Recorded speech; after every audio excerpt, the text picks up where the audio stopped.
Thokozani, ki Makosi Kamogelo, Makosi K, Gogo K. Welcome to All Things Makosi K.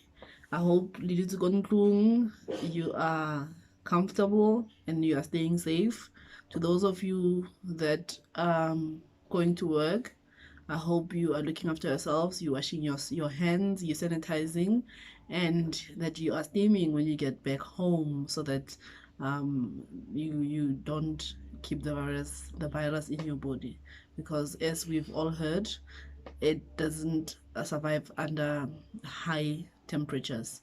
So to those of you that are working, I hope from work you are steaming, and I hope everybody out there is drinking their herbs, their immune boosters, to keep safe and to stay healthy. I am very positive that this will end. I believe that the ancestors of the nation is looking down on us, and they will protect us the best way they know how. Today, I want to talk about a topic that is very, very sensitive, very, other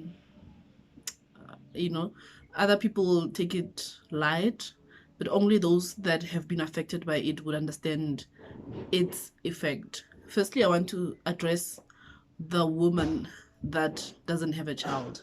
Honey, I don't have children, and I've been called names, all sorts of names. But you know what? I remain strong, I remain positive, and I know that when the time is right, it will happen. However, while in waiting for the right time to happen, enjoy life. Don't beat yourself up about not having a child. There is nothing wrong with you because you don't have a child. You are still a full, complete woman. You are still a full, complete human being. So love yourself, protect yourself, and when the time is right, the child will come. And even if the child doesn't come, it doesn't mean that there is something wrong with you. Love yourself irrespective and accept yourself irrespective. We don't get blessed with the same things. Some people are blessed with other things, other people are blessed with other things, and there is no reason for us to beat ourselves up because of one thing that we don't have when we are blessed with other things. Let's, in the meantime, while we are waiting for that blessing to come of a child, that we keep positive, we look after ourselves, and we appreciate all the other positive things that we have. I'm also going to talk to the woman that looks down on another woman because they don't have a child. My dear, this is life. Life, we don't choose the things that we get and the things that we don't get. So be respectful and be mindful with your words, because you don't understand what we are going through. You do not understand what a woman that doesn't have a child goes through. You do not understand what a woman who has had a miscarriage goes through. We go through a lot. There are times where we cannot even bear being around pregnant women. There are times where we do not want to be around children. There are times where we don't even want to attend baby showers. So as if that's not enough, we still have women, and it's mostly women, who will call you names because you don't have a child. I've had people that are considered friends talk about me because I don't have a child, because they're looking for that one thing that they think is a weakness. And not having a child is not a weakness. It's just how things are to them. Because I don't have a child and it's visible, they think it's a weakness, and they can pick on me, and they can pick on it and pick on it and pick on it, because they're hoping it will break me. It will not break me, because I have accepted myself, and I have accepted circumstances. I have had my chance and my opportunity to heal, because I've taken the time to understand that things happen when they're supposed to happen, and everything happens for a reason. So be mindful when you talk to people. And I've heard people saying things like, how can she claim to be happily married and yet there's no child? How many people do you know that have children that are not with the fathers of the children? How many people that you know that are married that have children but yet ended up getting divorced? So there's no need for anybody to put anybody under pressure because they are married, because they are at a certain age, because of whatever reason that they deem fit for them to have reached an age of or a childbearing age. let's be mindful and let's be respectful. It's very personal, it's very sad, and healing is a process. We all heal differently, and we all heal over different times. It may take someone weeks, it may take another person months, it may take another person years. But and there's triggers. So sometimes being around children can trigger it. Sometimes being around a pregnant person, that can trigger it. So be mindful, because you don't know what I'm going through on that day. You don't know when is the anniversary of my miscarriage. You don't know when is the anniversary of my stillborn. You don't know when is the anniversary of me losing a child. So be mindful, because you don't know what I'm going through. You don't understand the pain that I'm going through. You can only understand it if you've gone through it. So in the meantime, respect us. We are full women just like you, and you just happened to have children. You just happened to have been blessed with children. And like they say in our culture, it takes a village. I have a lot of children, yet I have not birthed even a single one of them, and I appreciate each one of them, and I appreciate their parents for allowing me to be a part of their lives. I've got nephews and nieces, I've got siblings, I've got spiritual children. So I get to experience motherhood in a different way, and I'm happy. I'm happy that for now that's what I have to have, and I'm going to have to live with it. And then the other thing that I wanted to talk about was when we do go through the unfortunate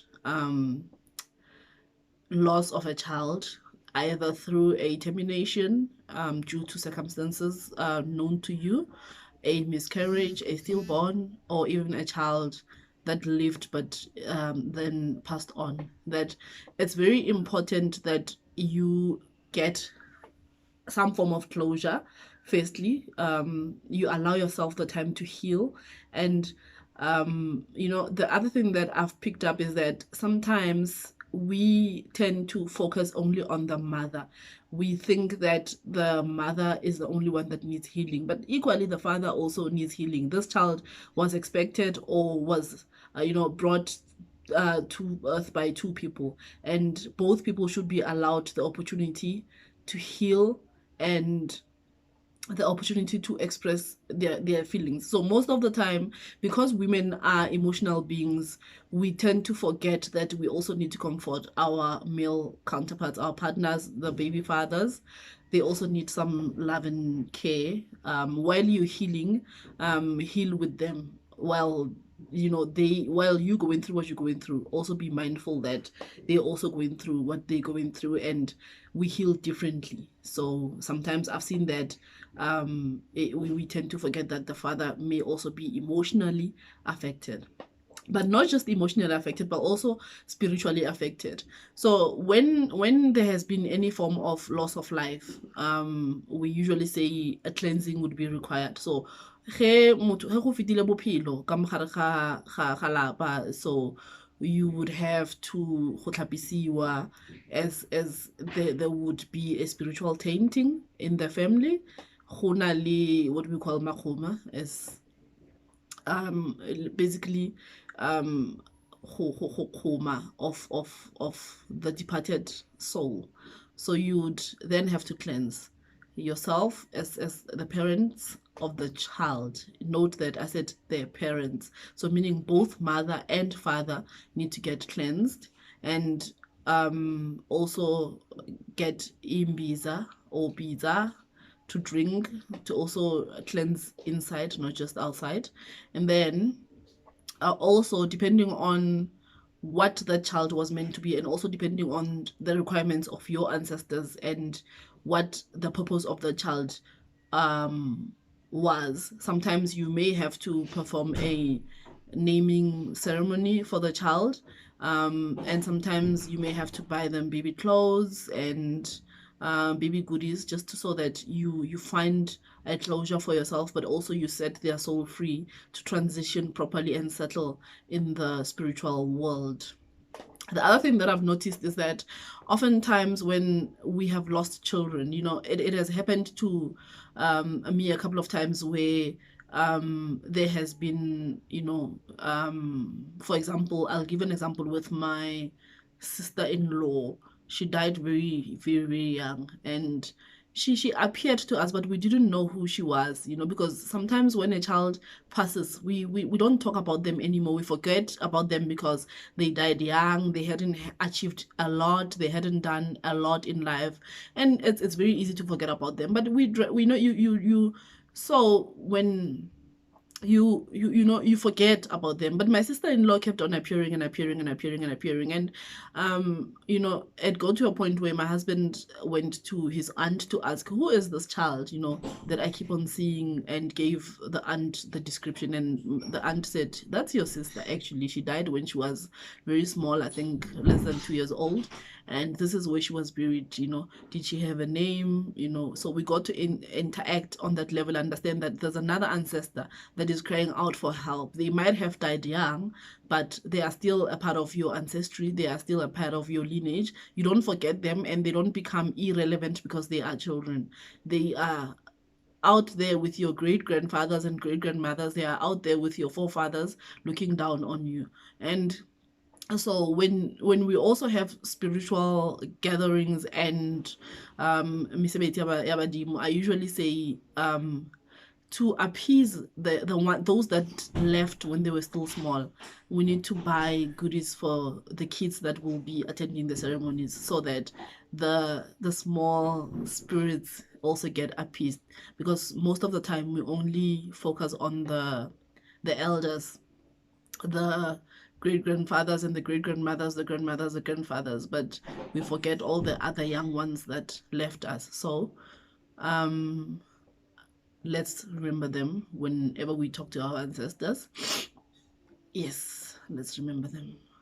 Don't mind my nose. My nose is very runny because the weather is very gloomy, so don't mind me doing what I'm doing. But in any case, anyway, this is a topic that is very personal to me. Although I have found healing and I'm in a good space, I'm in a good space as a human being, I'm in a good space as a woman, I'm in a good space as a wife, I'm in a good space as a healer. I do not think there's anything wrong with me because I don't have a child. I do not think there's anything wrong with any woman that does not have a child. I understand and I sympathize and I empathize with every woman that has lost a child. And I say to each one of you, you will find healing.